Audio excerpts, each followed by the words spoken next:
Coaches, welcome back to the Championship Vision Podcast. Your host, Coach Kevin Furtado. And tonight, we're going to be doing episode 388.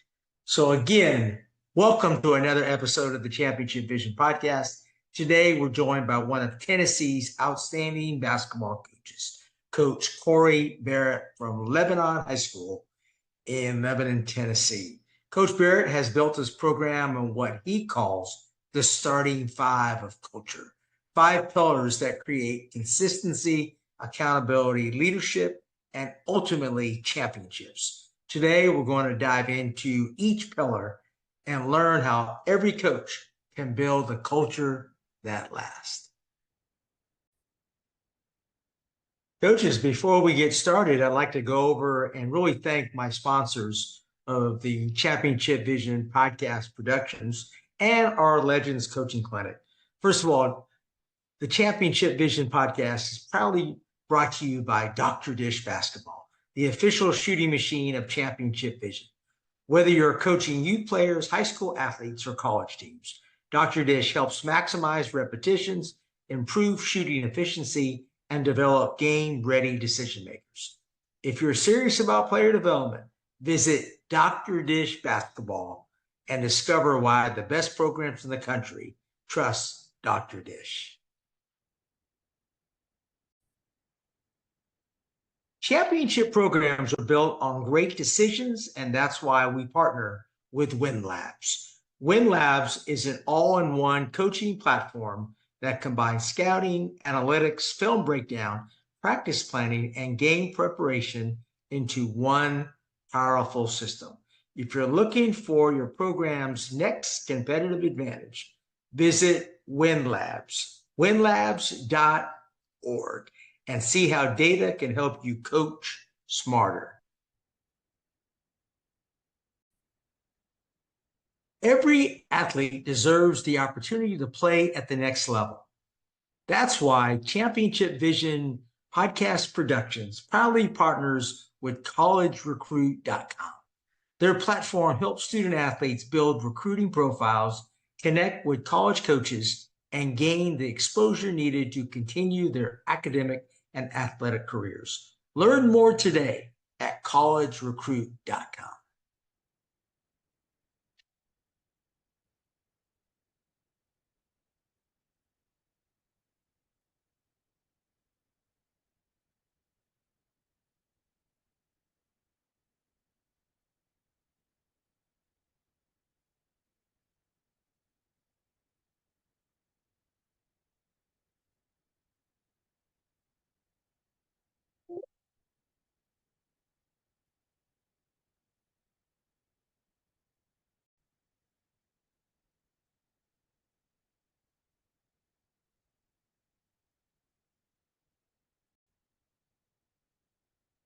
Finally, don't miss the 10th annual Legends on the Court Basketball Coaching Clinic, hosted by Championship Vision Podcast Productions this October at Calvary Day School in Savannah, Georgia. Join an amazing lineup of championship coaches, including Heather Macy, Kim Hickson, Matt Smith, Dale Earnhardt, Eric Herrick, Joshua Staley, and Matthew Kramer, and many more as they share the systems, drills, and culture building strategies that are produced winning programs. Registration is just $55 for individual coaches or $100 for your entire coaching staff. Visit Championship Vision to register, explore our coaching resources, subscribe to our newsletter, and watch hundreds of free coaching videos on our Championship Vision Podcast Productions YouTube channel.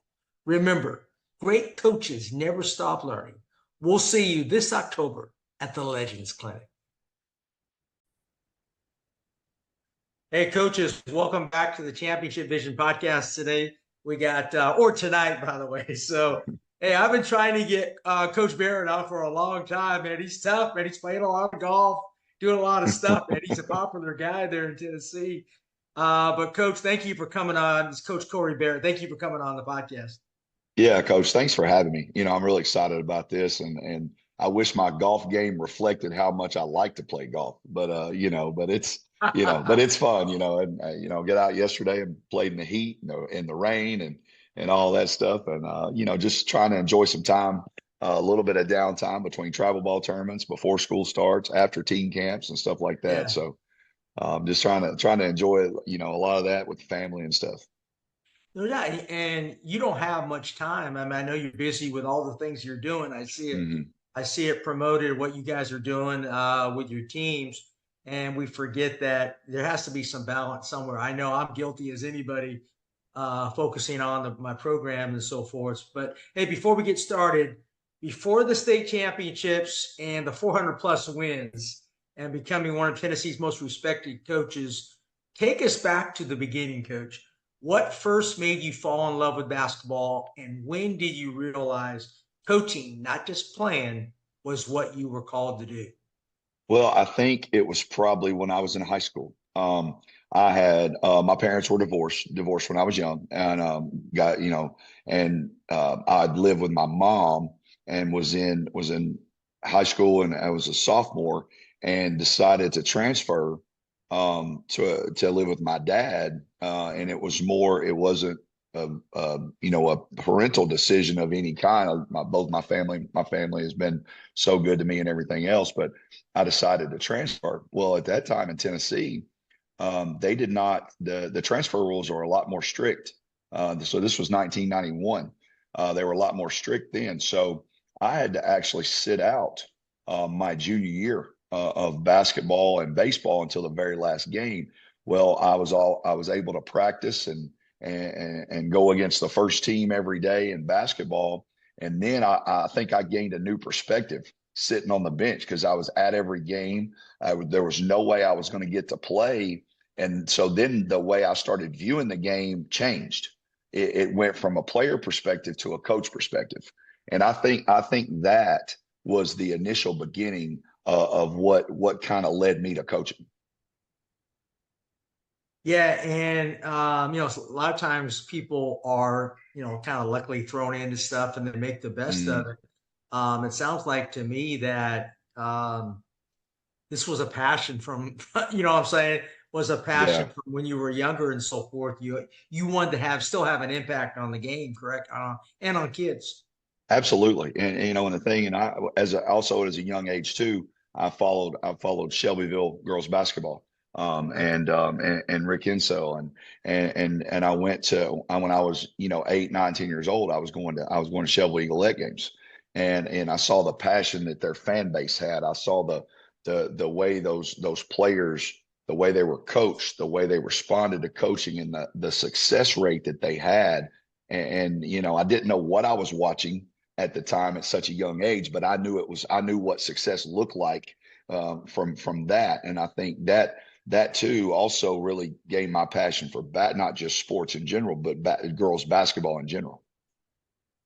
Talk about Coach Inso, because I'm very familiar with him and the program that he built there. And of course, he went on obviously to college and so forth Hmm. on that. But talk about some of the great programs that you kind of maybe picked the brain of one of you saw them, like you were saying, and says, man, I want my program to be like that. I know you see Yeah. programs that you saw as a young coach, right? Absolutely, and I was fortunate to work for Coach Insell for 2 years at Shelbyville too, when I was a young coach still in college and stuff like that.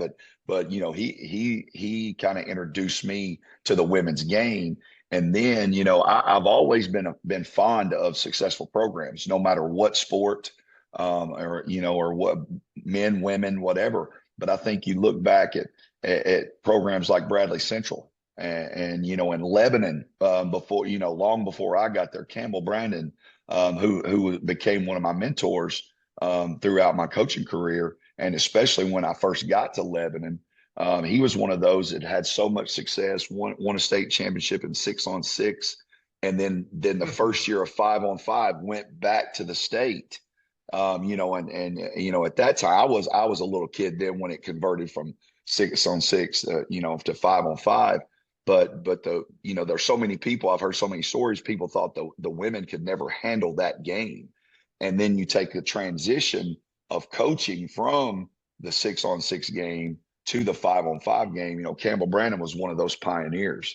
Larry Ricker at South Green, which is up in East Tennessee. He was one of those, that had so much success. A story that I heard about him, and I learned a lot of these stories at Shelbyville Teen Camp. When I was, in my, late teens, early 20s, and I would officiate those camps. But at night, I would go listen to those coaches and listen to them talk. And they would tell me how many calls I missed, during the day because I was officiating. But one of the things, there were so many stories, but one of the things that Coach Ricker lost the state championship game one year. And he he had his kids on the bus, and they were headed back to South Green.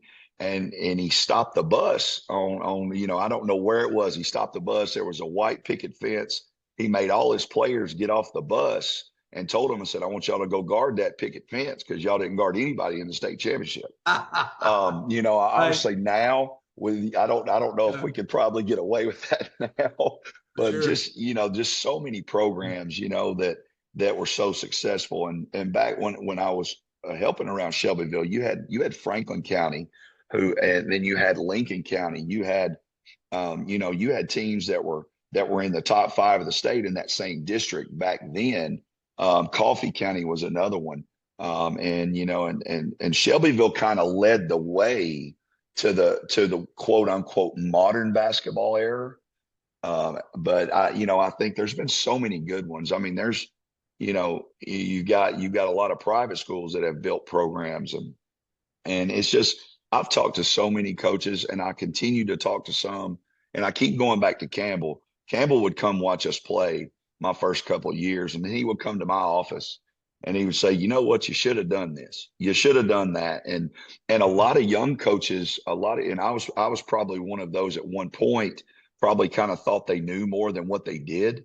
Right. But one of the things that I learned listening to older coaches is that I needed to listen more and speak less.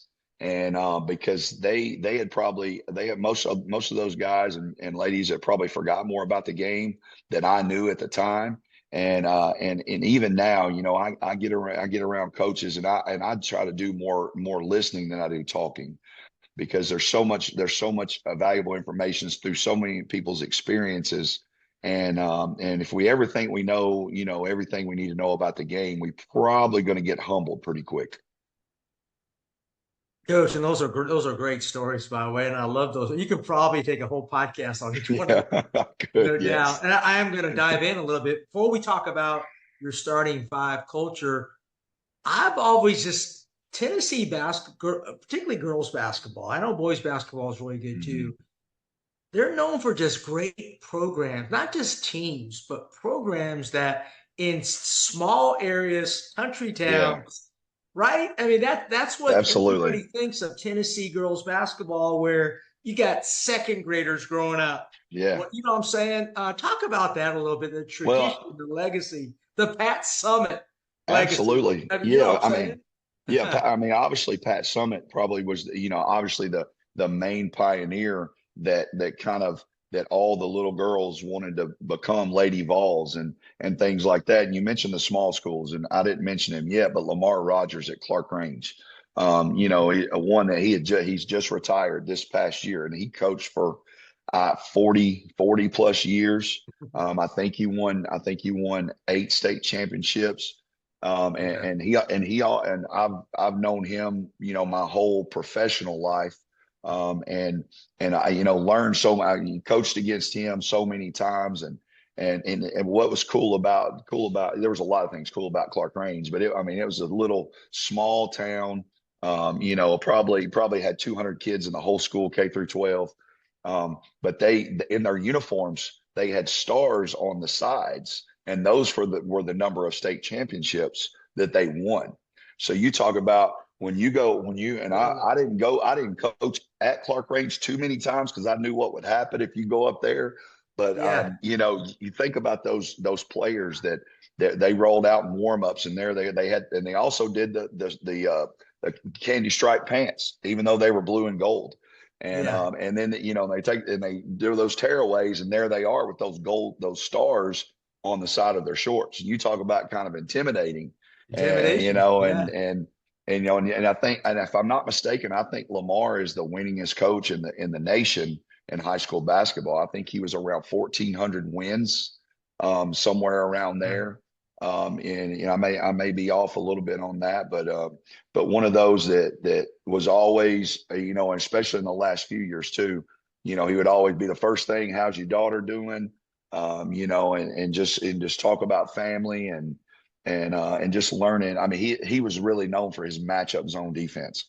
And there was a point in time where he was going to kind of sit down with me and tell me that, until he thought I might be a competitor, and then he kind Right. of axed that. But I think I'm still going to go back to him now since he's retired and see what I can get Sure. from him on that. Yeah, no doubt. Talk about a great podcast, man. I would that'd be cool right there for sure. Yeah. Um, yeah, there's a lot of great legends there that you're learning from. You've already accomplished so much, but you're picking the brain of all these guys still, Mhm. which is awesome. It's a great sign of you being a program builder. Let's get into your starting five, coach. I'm all into identity. I mean, you see my oars in the Mhm. back. I'm all into rope Yes. boats, Yes. things like that. Those are from some of my past teams. But your first one is vision, and on my Yeah. podcast is the championship vision. Man, where are you going? Right? That's the most important part, right? That's it. Yeah, you've got number one, you've got to see it, where you're going. And I've been fortunate in my three head coaching stops. I feel two of them have been kind of rebuilds. Mm-hmm. And so to a stat, the first one, at Hickman County High School, I was fortunate enough to get the job there. Coach Mike Smithson, the athletic director who actually played professional baseball for the Minnesota Twins. He was a pitcher, won the World Series in 1987. He called Coach Insel and asked him, he asked for recommendations on who he needed to hire. And Coach Insel gave him my name. So, fast forward, I go and I meet with the community. It was a proud community that back in the mid to late 90s was in the top 25 in the country. Coach Barry Workman was the coach then, a really young coach. Barry Workman coached girls, and he's now the head men's coach at Blackman, who's Mm-hmm. had just tremendous amount of success. And he had a program, with players like Becky Myatt that it ended up being Miss Basketball and went to Ole Miss. Talisha Skates, who was the next Miss Basketball and went to NC State. He went through a run there of talent where they were in the top 25 in the country for 3 straight years. And so they had success, but they had kind of fell on hard times. And so as far as the vision goes, when I met with the parents, I met with the players. I had a whole booklet for them. It was a small town, and what I wanted them to see, that we were going to set our sights really high. We kind of laid out a 5-year plan, a 10-year plan, not just for the program, but for the players, and what was kind of the expectation, whether it be academically, athletically, what did they want to accomplish? And they were starving for something to grab a hold of, and Right. the town was grabbing, they were striving for something to grab a hold of. And we talked about competing for state championships, from day one. And we talked about, a 3.5 GPA. And then we talked about a lot of those kids, never even thought about getting a basketball scholarship. And so we immediately put that into their minds, like this is doable. And when I evaluated the team, once I first got the job, I was like, we've got some talent, we've got some size, we've got some, some things to work with. What they didn't have was they didn't seem to have direction. And they didn't seem to have, like, a vision of where they wanted to go and what success was going to look like and how they were going to get there. And it's crazy how that very first year, and I'll be honest, back then, now I was a 3.5 hour practice guy. And No and doubt. and and they probably, I mean, I'm sure they thought I was crazy, and I probably was, and some people think I still am a little bit. But Mhm. we would practice like crazy. We would go an hour and a half on game days full throttle, full Mm, contact, so I don't do that now, but right. back then I did that. And the crazy thing is we started 0-9, but I Yeah. felt like we were close. Like I was like, we're losing games by 3, by 4, by 5. And the one of the things about it, the Marshall County was the defending state champion, or excuse me, they were the runner up and probably the best team in our state, in the state, and they in our division, and they were in our district. And I thought going the whole time, I was like, man, we're going to have a tough time beating them.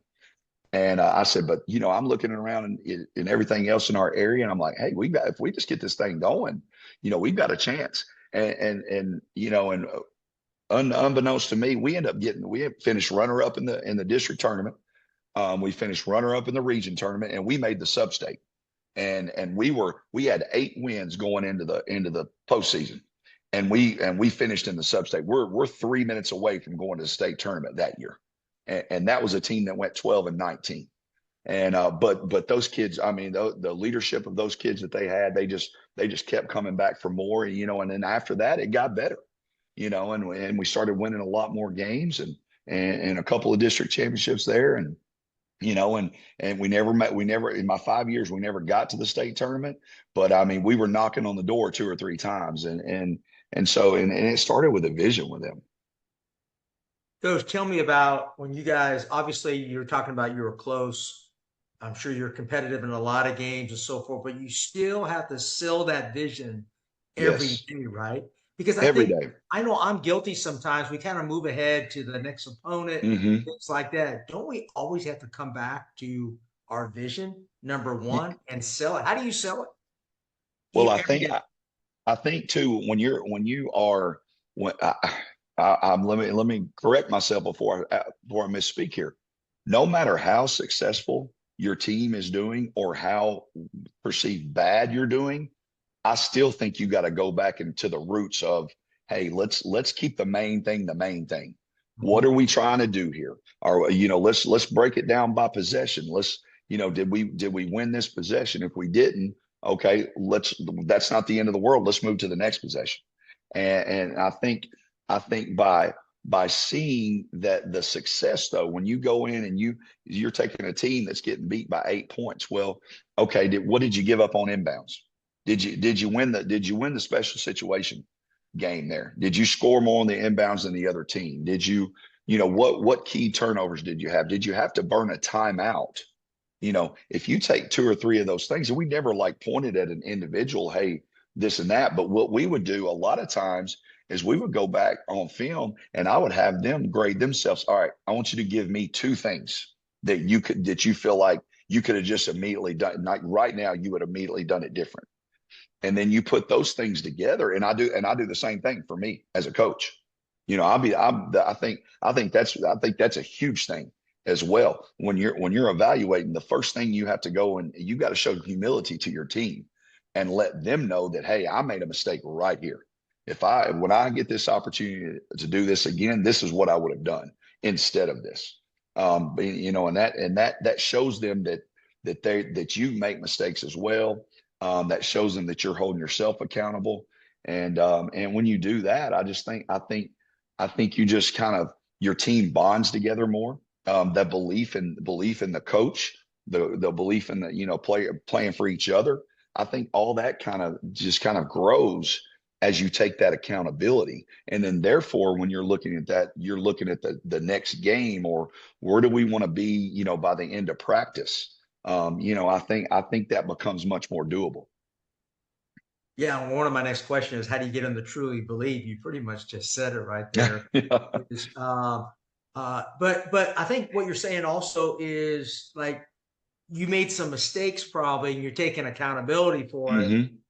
We all have to get better as that, right, Coach? I think when players see that, they go, okay, we're on the road to improvement, right? Is that what you're Absolutely. saying? Yeah. And when you do that, like say, like I've had teams where, the first time I played them, I might get beat by 30.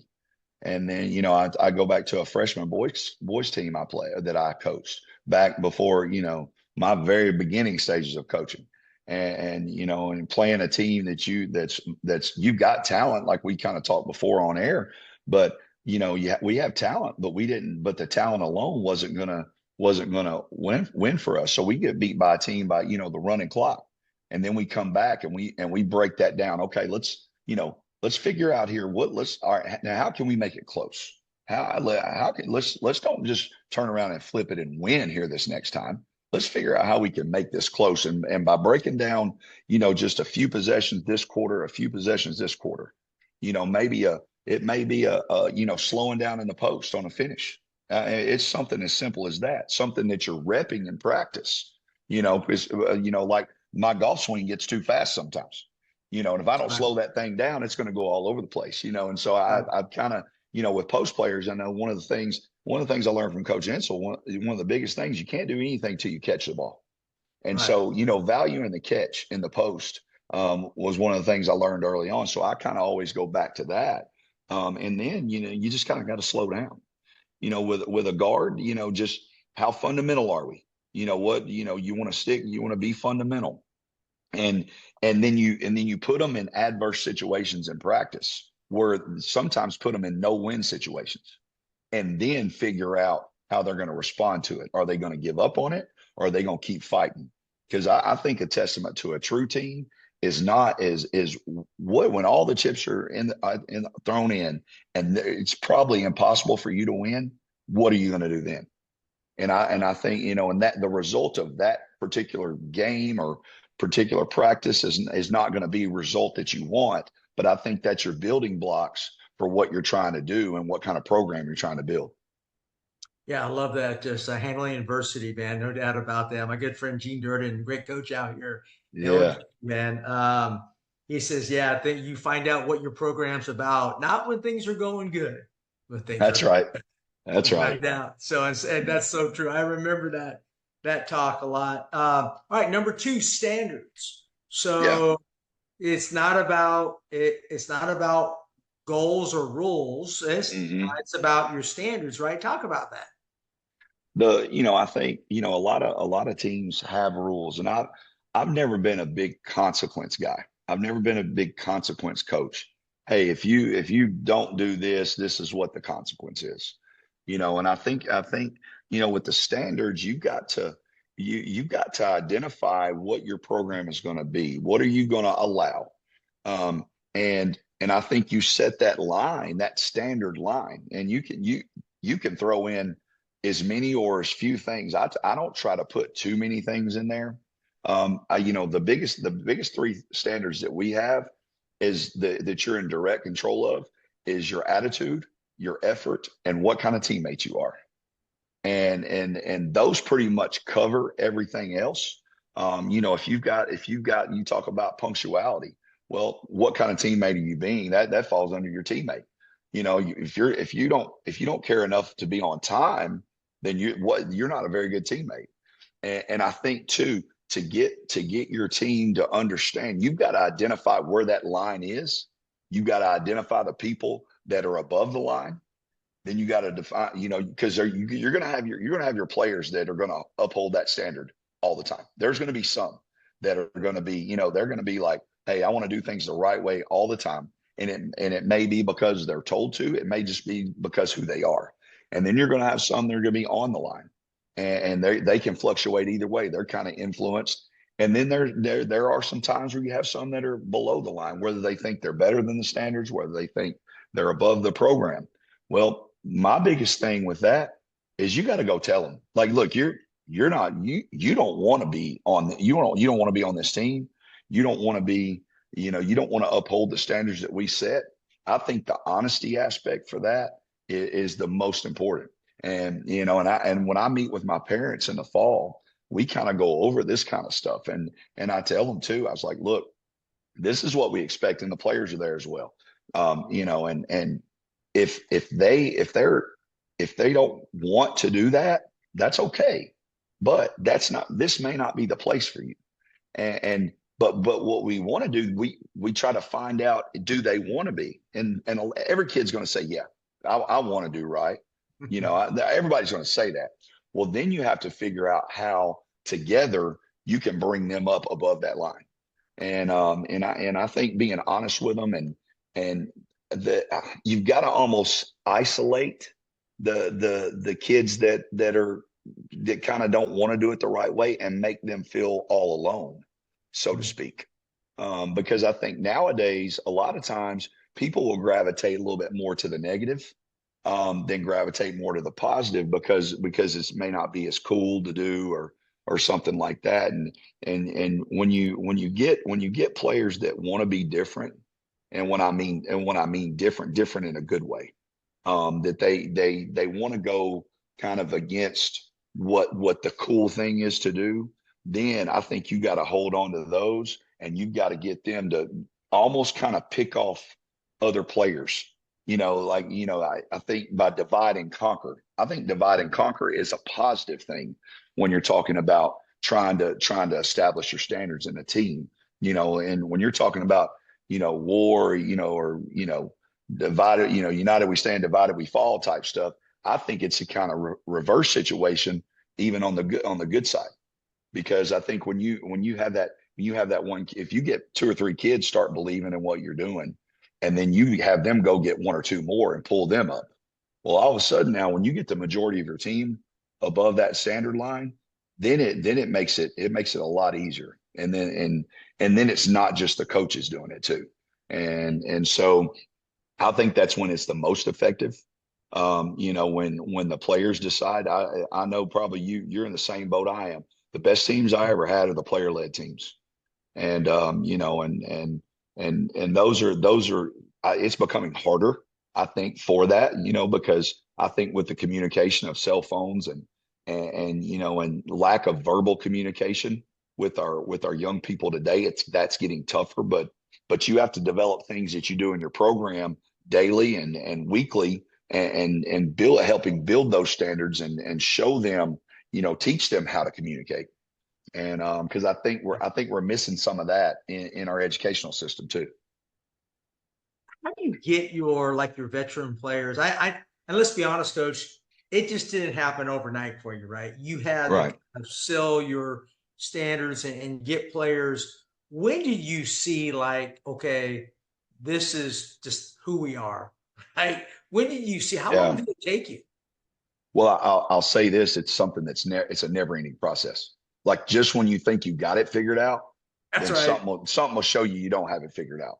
And Yeah. and so that's something you all and I've been guilty of this as a coach, that you think your team is right where you want them, and but then you may go and you let something slide here, or let something slide there, which is not a big deal.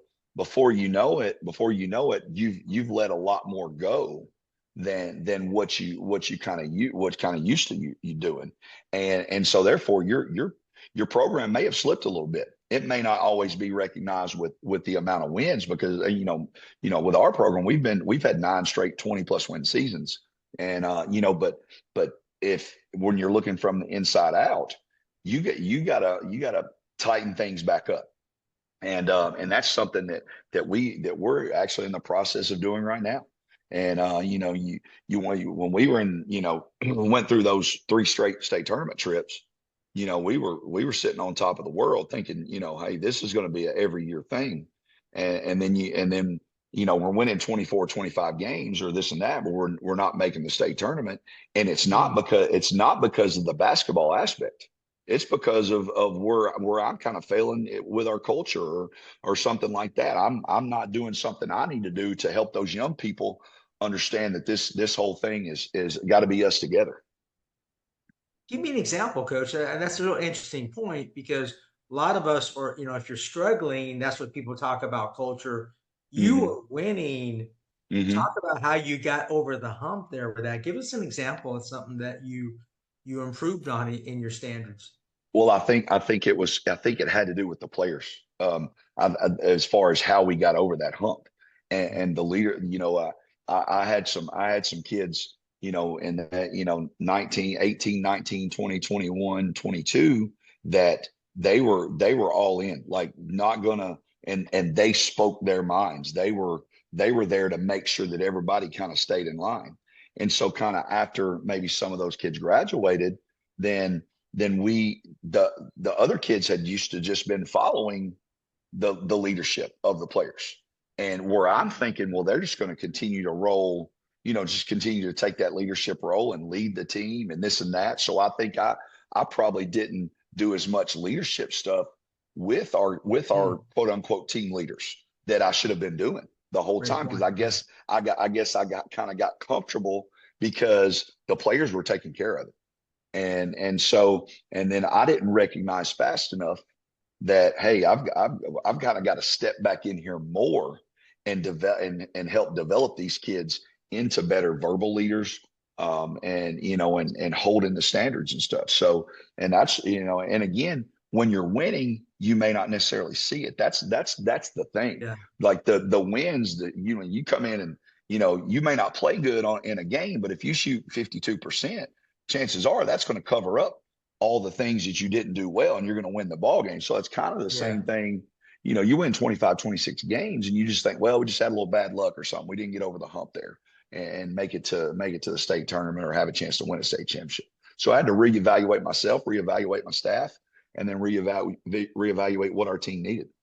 Yeah, that's a great point, Coach. I mean, thanks for sharing that and so forth. I mean, so really it's about, you got to be vulnerable, right? Say, Yes. hey, I made a mistake. I mean, and accountable. Those are, for coaches, that's really necessary. All right, let's get into your leadership development, number 3, right? We all have certain ways that we have to develop leaders, right? They just don't grow on trees, right? I mean, talk about how you do it. Well, I think, you've got to put some ownership in them. I always kind of survey my team. I will do things like I'll do anonymous surveys with them at times, and ask them who is their most respected players on our team. If you had to pick a player to go represent our team, like, and I always used to use the term of if you had to go meet the president of the United States, one of our players had to go meet the president of the United States, who would it be? And so, and because, and I think you kind of find out, and that's where they'll be honest. If they're talking in a group, sometimes they may just kind of go with the flow or tell who their best friend is on the team or something like that. But we use a lot of not necessarily just one-on-ones. We do one-on-ones with our coaching staff and players, but I think a lot of allow them to write it down, but not put their name on it. And we do that. We do that in our evals too. When we eval our coaches, like I have our players evaluate our coaches and things like that, including me, and let them know that there's no repercussions for anything that they put in there. Obviously, as long as it's school appropriate and stuff like that. But because you really want them to be as honest as possible, and you would be surprised at the things that they would write down, and you would be surprised of when you that's another place you find out where kids may be going through some stuff that you don't see on the surface, or they're kind of just holding it in. It might be something at home. It might be something at school with their friends, and those things like that really help us identify where our kids are vulnerable at, and then how we can help them. Even though we may never mention anything about that, then we can help nurture them, and they may come out of their shell, and all of a sudden and know that we trust them and we need them. And I think once you empower them to do that, then you really find out who your leaders are. Yeah, that's a great point. I don't know if it's a time constraint or whatever on that.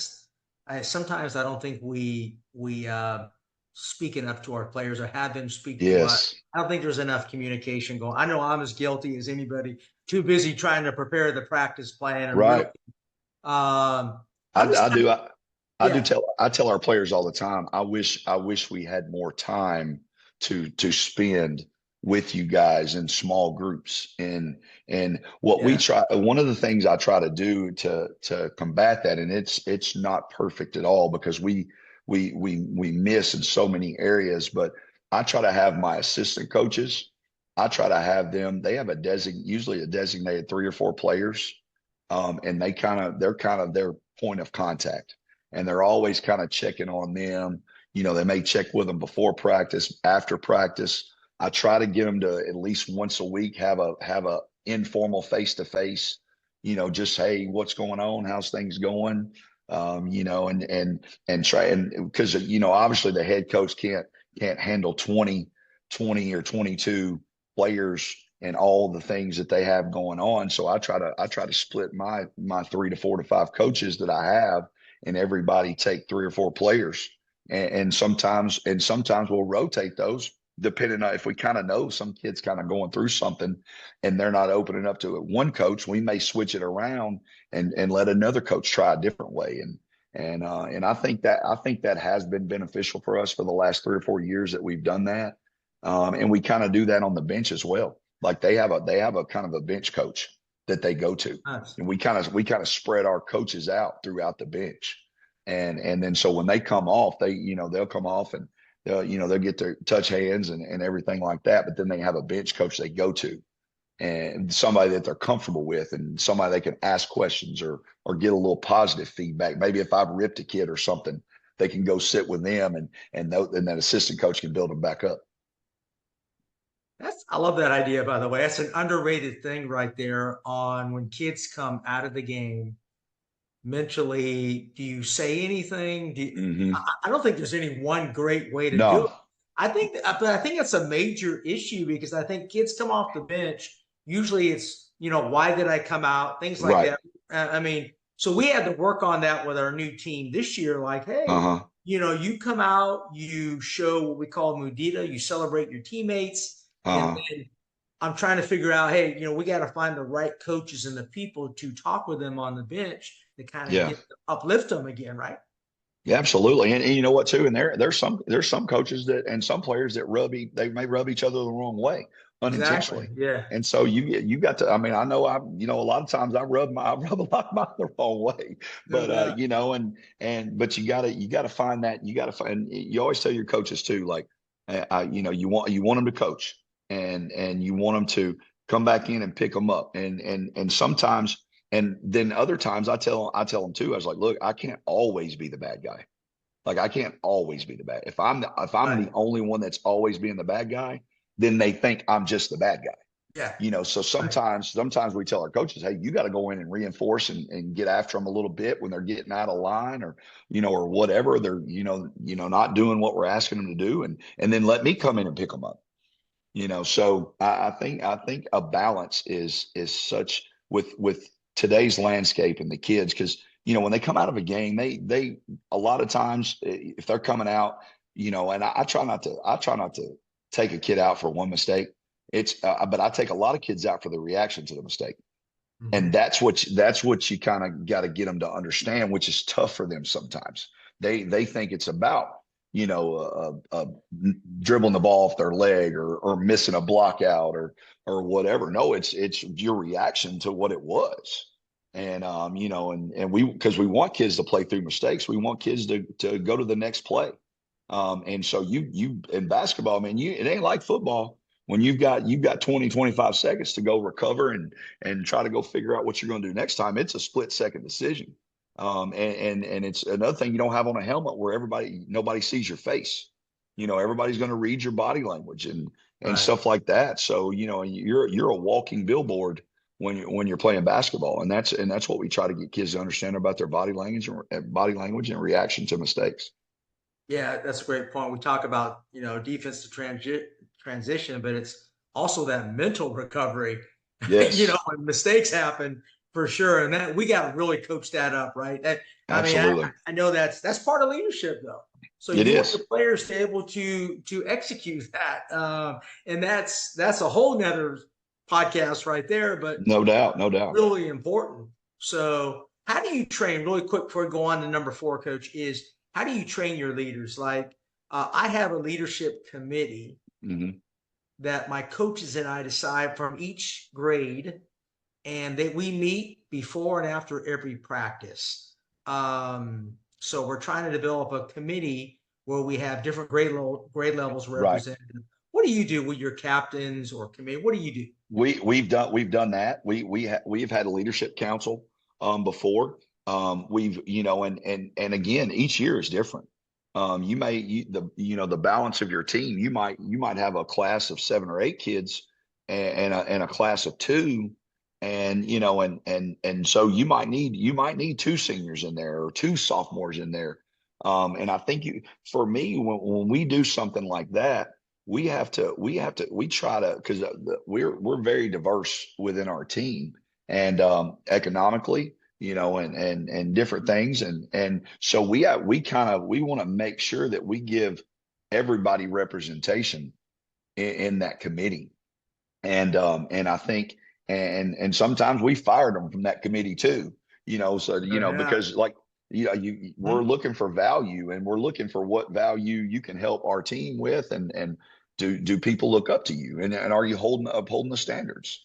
And so we do that a lot.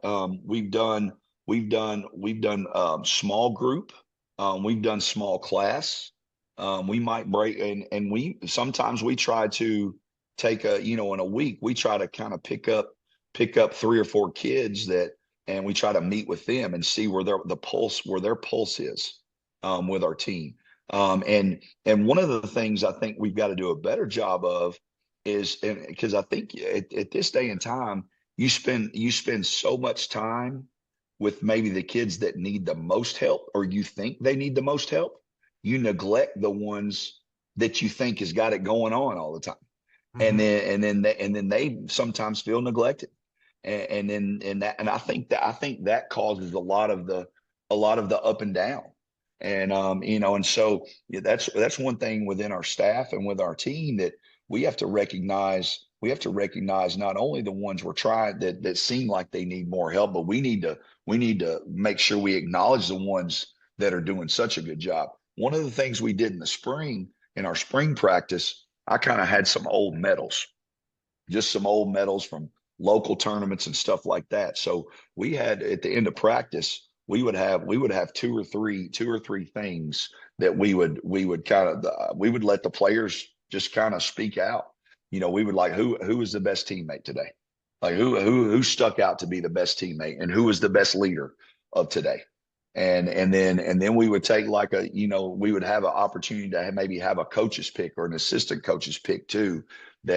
And I thought that was a really good thing. And we would kind of put the medal around their neck like it's the Olympics or something like that. Sure. And I think that helped them a lot. But what you have to do is you have to also read your room, because you may have a kid that felt like they gave everything they had and wasn't recognized. So then, therefore, you got to be on your toes there and say, you know what, Johnny, you did such a good job today. But the reason I picked Sally was because this was the one thing that set her over the top. And I think just the communication there. We spent a little bit more time this spring doing that, and I think that really helped us. So daily recognition is what you're saying, Yes, Coach, right? Which yes, is, I think we all neglect that, but it's so important on that. Yeah, yeah. yeah, and I And think, we yeah, I love that. I love that. and we let our players identify something that they may have fell short in Right. too. Like, we kind of let them, hey, is there some, and we kind of let them try to take the ownership of it first before it's identified from someone else. Yeah, Maybe like, hey, what do you think you could have done better today? And they'll say, you know what, I could have communicated more today. I didn't. I was had some stuff. I wasn't feeling too good. My stomach was hurting, this and that, and I kind of didn't communicate or cheer for my teammates enough today. Just stuff like that. But I think getting that stuff out in the open, I think it just, again, it shows humility, and it shows that we're all in this together, and that we're all gonna fall short at times too. And I think when you can get everybody, there's nobody's up here on a pedestal. The coach up here is not up here and perfect and making all the right reads and calls and making all the right decisions. And I just think, I think the more you can admit, like, hey, I'm human too. I think that throwing that element in there really helps. yeah, I think that's finally important on that. And just an example of that. I mean, my sometimes my body language is not the best, to be honest, particularly during games, Coach, because I see Yeah. myself on video. Sometimes you Oh just yeah. gotta laugh at that. And somebody, I mean, you got to admit, hey, I made a mistake. So that I totally agree with that for sure. Yeah. I'm not really proud. Now I do one thing I do though, coach, is if a ball comes to me, I'll do a ball handling like between the legs or something. Oh, okay. All right. Yeah. Yeah, I'll I act send you like a I'm gonna couple shoot it there. flicks. Yeah, you need to do Yeah, that. no I need some doubt. I tips mean, there. yeah, the referees always laugh at that, man. So far, I haven't fumbled the ball away. So, uh, Gotcha. I got you. okay, control the controllable. So that's number Yes. 4. Obviously, this is important, but I think it's Hmm. neglected by a lot of us. I mean, we can only control so much. Yeah. And it kind of I did mention it and just kind of rolls in. It's your attitude, your effort, and what kind of teammate you are. And in any situation, those three things you are in direct control of. And and when you can't control whether you're making and missing shots. You can't necessarily control what happened in the classroom. There may be some stuff, in the class, your teacher might have had a bad day. There might be some kid in there, acting a fool or whatever. Or it could be one of your friends outside of basketball that's going through some stuff, and you kind of feel for them. But obviously when you come to basketball, we want you to try to flush all that and rely on your basketball family to help you get through that stuff. And I think again in 2026 that the emotions the kids wear on their shoulders, and they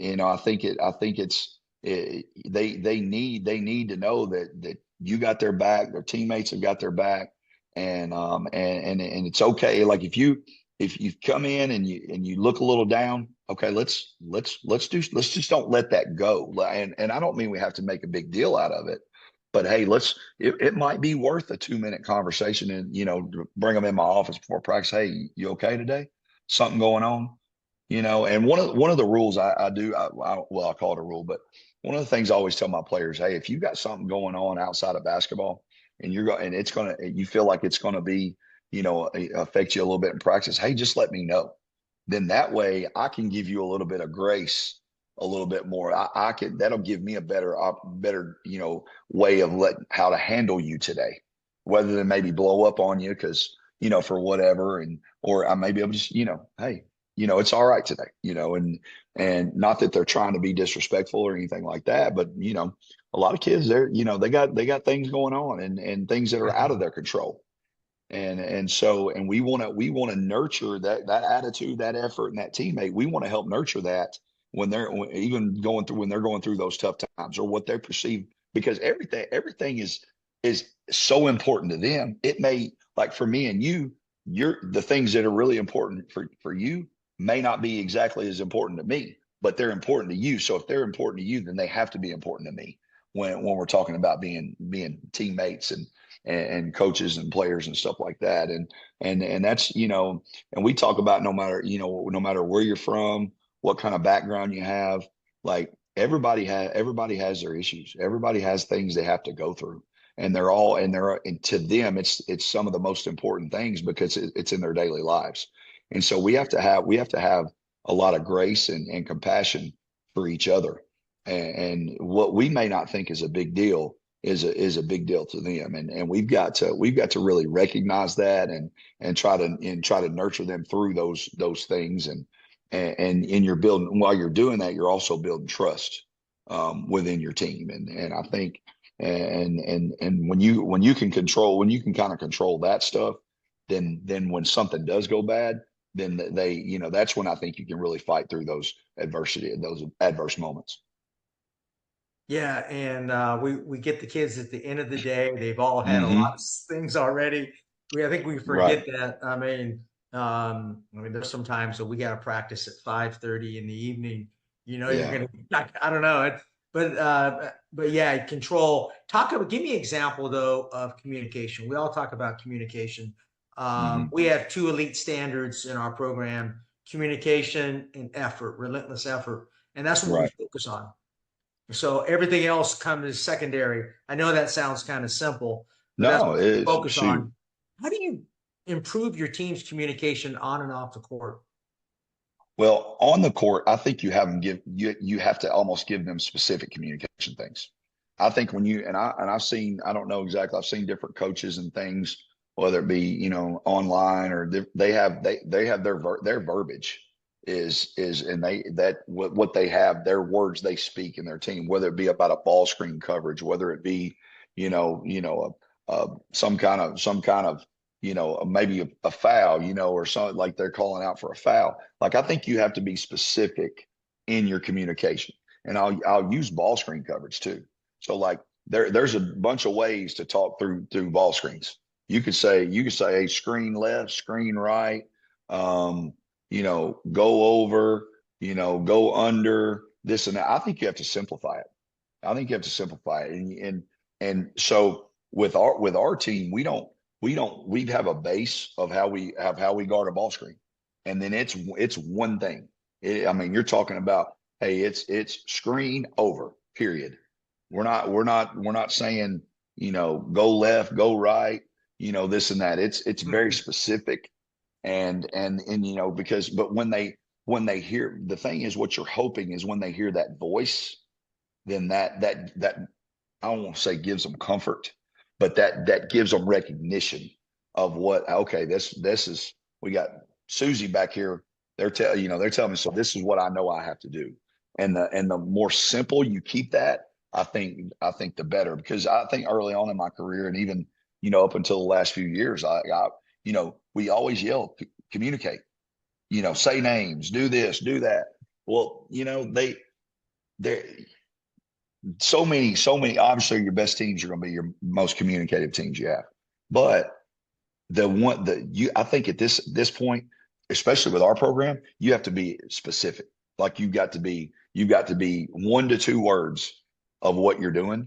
And then I think it has to be reciprocated from player A to player B too.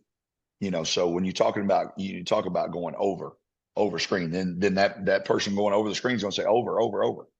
And, and I think, and it's just things like that to me really improve what we're doing. And the other thing we really try to do is we really try to speak names. We do try to speak names. We try to put a name on everything, because kids will get general with you. They'll say, let's go. They'll say, come on, pick it up, this and that. Well, I try not to I don't let them do that. I try not to let them do that. There's times, obviously, hey, come on, you guys got it or whatever, but we try to be, hey, sprint Audrey, that might be, we may follow that with a name. And then that's because obviously we've been doing this a long time. Those players, when they just hear general statements, they don't think it's about them. They think it's just, oh, it's somebody else. But when you tie that name to it, then no, that's you. Like, and then that's where your trust and your things, they're built in. Well, once you're able to say somebody's name, whether they be in a positive way, or what's perceived as a negative or construction or a constructive criticism or instruction, then now how do you respond to that? What kind of teammate are you when that happens? So, and then the person doing that too, the person that's saying sprint Audrey, okay, what were they doing? I mean, that's where you kind of run in the situation where people get quiet a lot of times, because, well, they'll think, well, I didn't sprint 2 times ago, so I don't want to say nothing to this person. So, and that's where you got to get that, and I'll go over and just kind of nudge a player on the shoulder. I said, hey, did you see Audrey sprint? So did you tell her? I mean, and I hope if Audrey sees this, Audrey, you spread the floor a lot, so don't think I'm just picking on you. She's my 6'2" post, but no, I mean, and I think the specifics and tying a name to what you're doing really helps. Yeah, and it makes it personal. Yeah, and I guess we got it. What you're saying is also we got to be careful with that, because a lot of times players will think you're getting negative with them. Mm-hmm. I mean, really quick before we move on to number 5 is, how do you coach kids when they make a mistake? I think that's not an easy thing. What Right. do you do, Coach? Well, I can tell you, I'm not perfect at it. I'll be the first one to tell you, I make tons of mistakes coaching people's mistakes. I've kind of got to this thing of what are perceived mistakes. Is it really a mistake, or did we just not move on fast enough? A lot of times. So I think this is an area of improvement that that is always under construction. Because you mentioned, on the sidelines, I get animated on the sidelines sometimes, and I'll tell our players, I tell our parents, I said, don't mistake my passion for me being angry or just whatever. I mean, because it's coming from passion.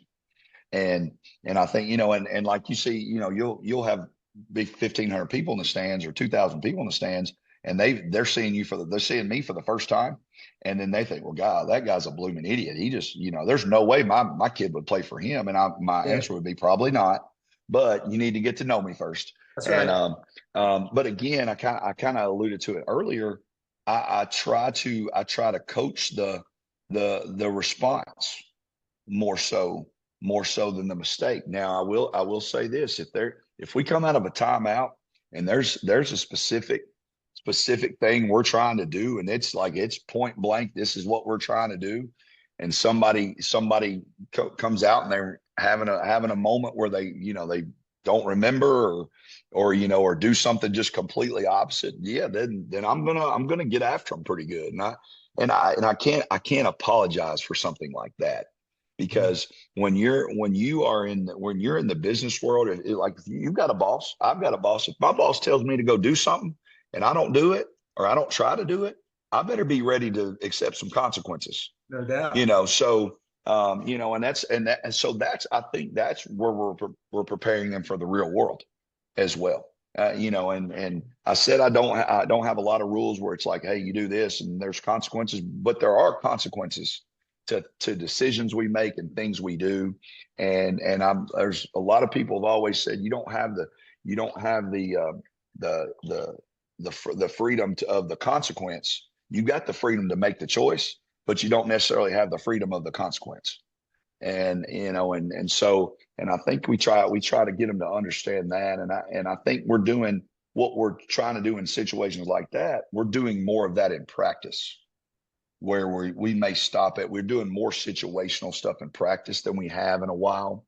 And I thought that in itself made us a little bit better this summer in team camps. And I thought we were much better coming out of a timeout, whether it be offensively or defensively. It doesn't mean it always worked or anything like that, but going out and trying to execute something specific or trying to play a defensive assignment a certain way that possession or whatever. And it's obviously just to see if they can follow instructions. And so, but again, I'm not the best person to probably ask how do you coach their mistakes, but I tried to do my best to coach their response to the mistake.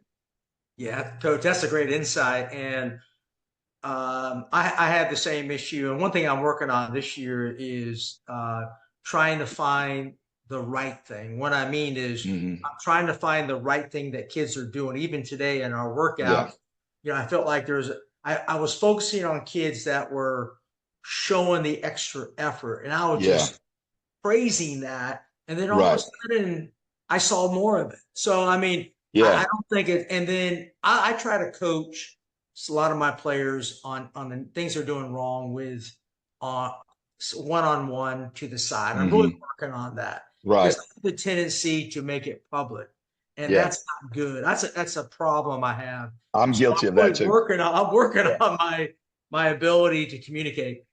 yeah, and it kind of goes back to what we said: recognize the kids that are trying to do it right versus the kids that may need the most help sometimes. And Right. I'm glad you said that, because it made me think, that's probably one of the things that I really have to be better at. And something that I think is the more they can see that you're praising the ones that are trying to do it the right way and trying to go full speed, game speed, and doing that, and say, well, you know what, you know, we do that. Now, maybe I need to start doing that. And again, it it's hard to recognize everybody. It's hard. And it's what seems to happen a lot of times, and we've got to, and that's why all of our coaches are so important, and even the other players too. Like, we're going to miss a kid. that was busting their tail and trying to do it right. And then they may think if they had a bad day or they got something else going on outside of basketball, well, what's the point if I'm busting my tail and I'm not seeing the fruits of the labor, so to speak. So that's something I think in 2026 we've got to we as coaches and players, we've got to continue to do a better job to help these kids with that. Yeah, no doubt, Coach. And I appreciate you sharing that for sure. Coach, it's all about, culture. I mean, let's just be honest. Culture is not a slogan. It's a No. behavior that's done every day. How do you live your culture there in Lebanon? Well, I think, and again, it's something that's always under construction. I mean, it is something that's hard. Let me tell you, to me, that's one of the hardest things to do. Because you, as a coach, you come in like you've taught. I mean, I'm sure you teach as well, and you come in and you talk about the kids being at the end of the day, and we come in at the end of the day too, and so there's days where we've got life happens to us too, but we've got to make sure that we're holding the standards. Like if it's a daily behavior, and that's something to me, off the court, culture stuff matters more than on the court. And one thing I have to get away. I've got to do a better job of not talking about is how many we want to win.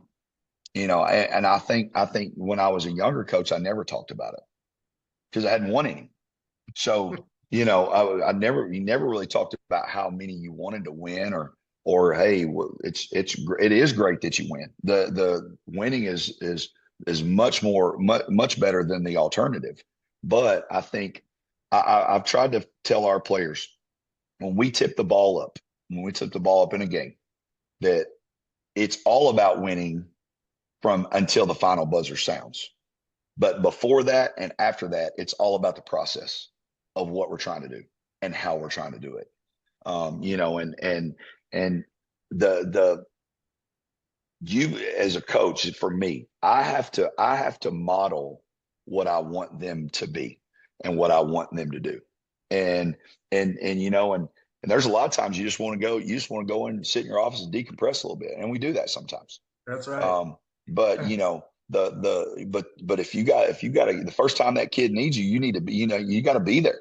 You got to be there, and you got to put your big boy pants on and go do it. Because it beats us down too. Anybody that tells you that they don't get beat down by daily things and all that, they're lying to you. And and that's where a lot of times that I think for us, you probably do the same thing. You call other coaches, and when you're struggling, and like, hey, I just need to vent a little bit, and Sure. get some things off your chest, or get some ideas from somebody else, and I do. I do that all the time, and whether that be with my boys coach, whether that be with our football coach or baseball coach, or whether I reach out to other basketball, people in my field and friends and everything else, or just even, my wife or my mom, just to listen to me. And not, I don't always necessarily need an answer. I just may need to get it off my chest. And I think that kind of gives you back that power of going back to living that culture, and and making sure that it's worth it. And there's not a day goes by that I don't look forward to going to the gym. And and there you always have trying times. But I think the culture aspect is more about who you really are when stuff does get rough on you. And that be coaches and players. And what we're trying to teach our players, we have to model that. And if they see us modeling that, then they know they can do it as well. And you'll take a lot of times you take the kid I talk about being above the standard line and talk to them and say, all right, well, what's not going good for you, and see if they'll tell you something. What I know everything you're playing great, you're doing this. What's not going good for you? And sometimes because they may be at a breaking point. You don't know where that breaking point is, but they may be close to it. And but you don't see it until, and you don't want it to show up at a time where it might, hurt them or hurt your team or something like that. And because I think a lot of times when everything looks like it's going right, you've got to go find, because something it just don't always works that way, because life's going to hit you, no matter what you're doing. And I think the more you can prepare for that, and know that somebody's got your back, and I think that in itself helps build and maintain your culture. Yeah, it's always about others, right? I mean, we need help. Hmm. It's a lonely profession, coach, by the way, particularly if we're losing. We definitely Yeah. need allies for sure. Really, allies that are not at the school. Uh, Hmm. and I have certain coaches that now I'll talk to them all the time about this and that, man. And it's so healthy, right? That's what you're saying. Yeah. Yeah. It is. And Uh, you'll find out that they need you too. exactly. you know Totally. they Yeah. need you. Sometimes you Right. need to drown in your own, if you drown in each other's sorrows just a little bit, and Yeah. then you guys realize, hey, we're adults here now, let's bounce back, it's time to go, No time to go to doubt. work. So No doubt. Coach, really quick, traditions. Like I know you have mhm, some traditions there. I'm a tradition guy. We do things like I've done things like Jersey nights when a mhm. dad talks about his daughter, things like that. I mean, talk about traditions that lives your culture. Well, I think, and those are things we kind of a lot of times we have old pictures on our wall from teams back in the 60s and 70s. Nice. And we kind of I try to bring alumni back at various times and talk to them. And sometimes, we're fortunate to have, she used to be the coach there. She played there, and used to be the assistant principal as well. And she's since retired, but she comes around quite a bit. And I always like to have her talk to players, and even talk to the team in general. And what's cool is we sometimes we'll go, like, each year we'll kind of go through some of those pictures and say, all right, do y'all know who any of these people are? And what the cool thing about it is, it might be somebody's grandmother, or something like that. And I think that's an important piece when we bring, in recent players, we bring recent players back. Um, and I think the ones that are a little bit more recognizable, I think, kind of touch our youth now, than ones more so that are, a little bit older and a little bit, quote unquote, past their prime. I think doing that, and sometimes showing them some old clips of that player at when they played for us at Lebanon. And I think when they can tie that name to that face, and then they see them in the gym, or they see them come in the locker room, or stuff like that. I'm always open to all of our former players coming in the locker room before games, half times, after games. I think when kids turn around, we have a very, very nice facilities, and we've got a meeting room. And when they get up and turn around to go back out, to warm up or to go at halftime, and they see four or five, people they may not necessarily recognize, or one or two they recognize, they know that they're probably former players. And then I have our Hall of Fame wall on at the back of our room as well, which front, but the way we sit, it would be at their back. And then when you turn around and you look at some of those things that the Hall of Fame members, the state tournament appearances, some of the banners, when you come out and they kind of see those, it may give them just a little bit extra. And I think kids need that. They need to be able to. They're A lot of our youth are kind of shallow thinking, so to speak. They don't really get in depth, of really deep thoughts and things. And I think the more we can challenge them to think a little bit deeper, and we do book studies with our team. That's another thing we kind of do. And I've had someone that comes in and does that with them and kind of leads that, and may tie it spiritually in as well. And that's something that's been very, very beneficial to our team. You're talking about kids that come out of their shells, and even and he does such a great job. Even if they didn't read, maybe if they didn't take the time to read maybe the chapter that they were going over, he has such a way of going through that with them where they can still have input or still get something out of that message, that they're actually going over. One year we did the John Wooden's triangle, and the success, Yeah.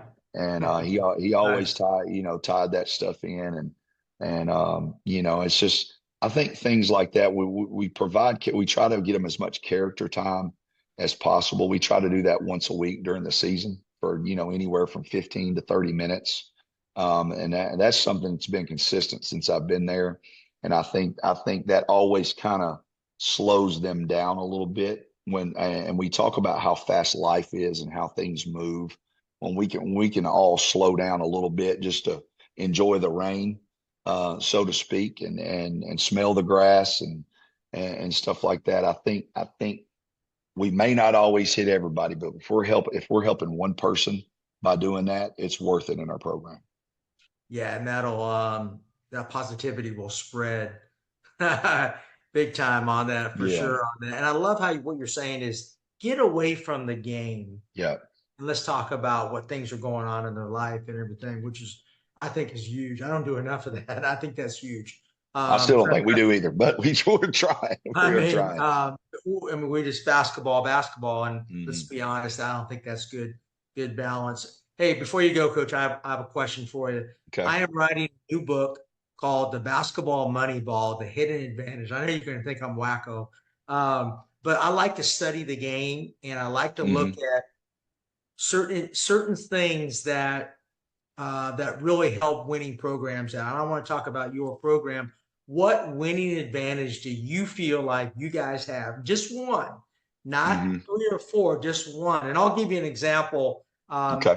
I've been talking to a lot of coaches about this, and it's kind of an investigation on one thing. Like, what is one thing that you feel like you have to do that separates you from other teams? And I'm trying to find out what are some consistencies, what are different things that winning programs are doing. What is one hidden advantage for Lebanon? Are you talking about tangible on the floor type stuff? Either one. And I'll give you an example of what I've kind of studied. One thing is like we keep stats, result stats. And one thing I've studied is why don't we keep an advantage stat where if I come off a ball screen and I get into the paint and I force help, why don't I give that player a +1 for our team? That's an advantage because usually that's something that's going to happen. So those are little things like that I'm kind of looking at. What separates, what gives you that edge? And it could be maybe another thing that has to do with character or something else. Yeah. Think about that a little bit. Well, I think one of our non-negotiables, and we have just a few, but one that probably is so big to me is under out of bounds defense, baseline out of bounds defense. A lot of teams take a break when the ball goes out of bounds. We have a philosophy of what we're going to do on inbounds, and here it is. You're not going to give up something in the paint on inbounds. If somebody hits a contested mid-range jump shot or a contested 3 off the inbounds pass, we'll just have to live with it. But as far as you're not throwing that thing inside the block and getting a bucket on us, you're not lobbing that thing into 10 feet in the paint and getting a bucket on us. And I've charted it a few times. I had a team a few years ago, and this is crazy. I had a team back at Hickman County, my very first stop, that gave up under those standards, gave up 4 points all year under out of bounds. Wow, that's a big difference, right there. That was something. That's something and when I figured that out, like, okay, this can be a major edge for us. Now we're going to try to score on you, obviously, on inbounds, but you're not going to score on us on under, on baseline out of bounds. And that, I think that's probably one that I kind of hang my hat on, that probably I'm the most one. I mean, there's a lot of things that get me riled up. But giving up a bucket on inbounds and one more, I cannot stand to give up a bucket or something at the end of a quarter. And I don't care if we're up 1, down 10, or up 50. There's, and sometimes in this summer we called it burpee stops. So like we're at the end of a quarter and they hear me yell, "Hey, it's a burpee stop." And we're getting out. If you give up a bucket inside 10 seconds, like, to me, now, and that's different, somebody making a great play. But to me, like, that's where the toughness has got to be shown. Like, this is that's where where it's almost over. How many teams, players, things you see that, well, it's almost over. No, it's not over. It's not over till the buzzer goes off. The last thing happens. And so those two in itself, to me, are are game changers. I mean, I remember a game this summer that the team got 3 shots at 4 quarters. And it wasn't that they got the shot, but we're not going to give up a bucket. They're going to have to earn it. And we had one burpee stop this year where a kid hit a fadeaway 3 over a hand. And after I'd yelled out burpee stop, and they all kind of looked at me like, because it was great defense, but the kid hit a shot.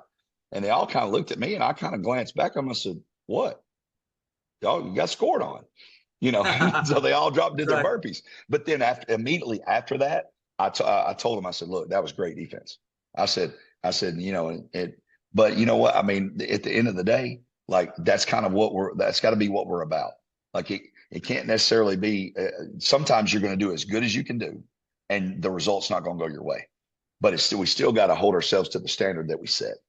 And and they kind of understood that. I thought that was one of the things this summer that, to me, that's a moment that stuck out to me, when they kind of looked and said, "Well, Coach, we did everything we could, and we still, they just, a kid made a great play. D1 kid had a fadeaway 3. Okay, whatever. All right, so do your 5 burpees." So, but I yeah, love that, Coach. Yeah. Yeah. And really quick, add to that, like, is it more just you guys mentally focusing on that, or is it scheme related? What do you do differently? Like, you have somebody on the ball in your BLOB defense, you have a certain formation. Yeah. What do y'all do with that? Yeah, we're man to man. We're tight man to man. We now scouting could become an opponent, but our base deal is we play off the ball. We play head under the net.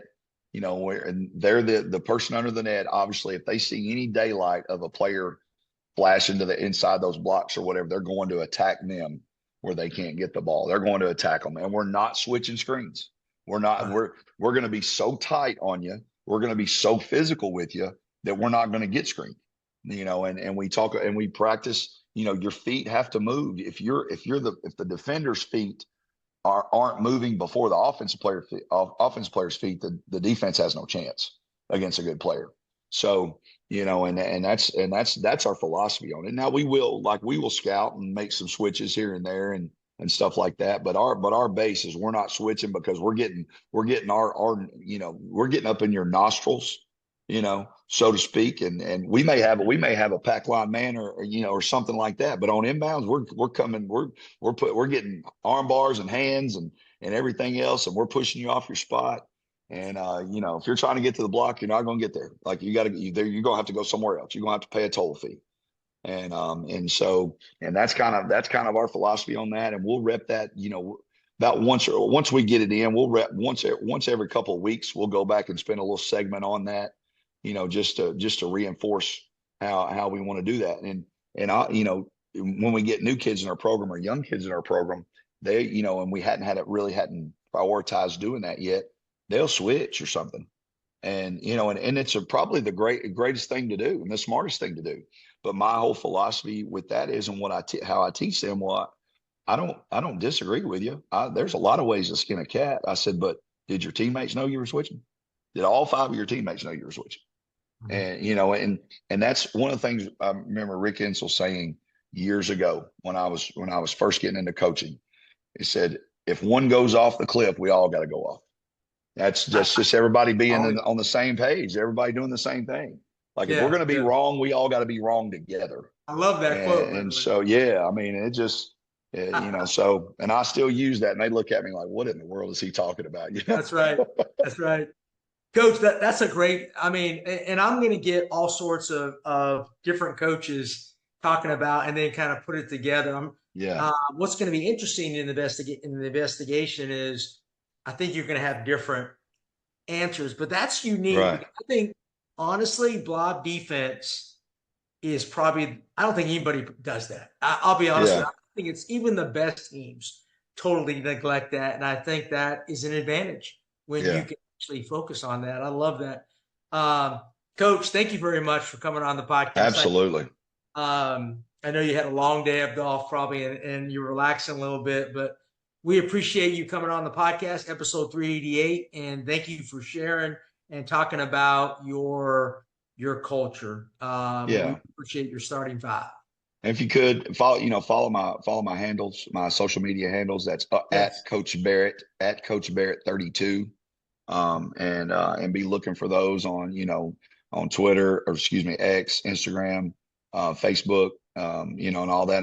My YouTube channel, I'll be getting it out again pretty soon. TikTok, all that stuff. So I'm hoping Nice. to grow. I'm hoping to grow those as well. And you know, and I'm open anytime. I'd love to get on here and talk and can't wait to watch more episodes of others as well. And just I think the game is still for us, and the women's basketball game is still in its infant stages.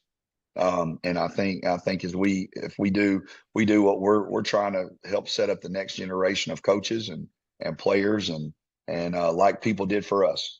And that's I'm all about helping grow the game and continuing to learn in the process. And coaches, we're going to be hopefully connecting with a lot of great Tennessee coaches from the BCAT, hopefully. And I know we met one today, and I know Coach Cory Barrett did an outstanding job in this podcast. We appreciate you sharing, Coach. Thank you so much. Yes, sir. Thank you.